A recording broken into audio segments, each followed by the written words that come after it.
Hundreds of Iraqi protesters took to the streets outside the Danish embassy in Baghdad early on Saturday after reports of the burning of Quran in Denmark. The protests in Baghdad took place 2 days after demonstrators stormed and set fire in the Swedish embassy in protest at a planned burning of the Quran in Stockholm.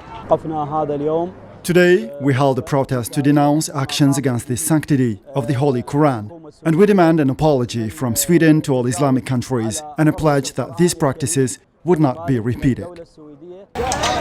Security forces pushed back protesters who blocked the Jumhuriya bridge leading to the heavily fortified Green Zone area, firing tear gas at protesters and preventing them from reaching the Danish embassy.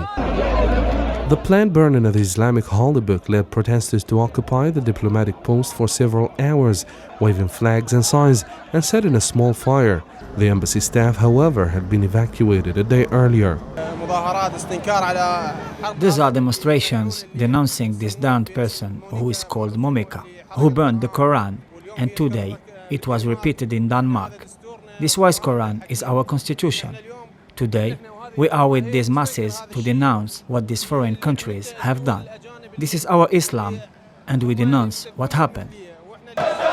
This wave of protests comes in response to many anti-Muslim demonstrations in Europe, mainly in Sweden and Denmark. It all started a month ago when an individual burned the Holy Quran under the protection of the Swedish government. Later on, another Danish citizen burned the Quran in a square across from the Iraqi embassy in Copenhagen on Friday. The Iraqi Foreign Ministry had expelled the Swedish ambassador from its territory and called on the Islamic world for responsive measures against these extremist acts against Muslims' Holy Quran.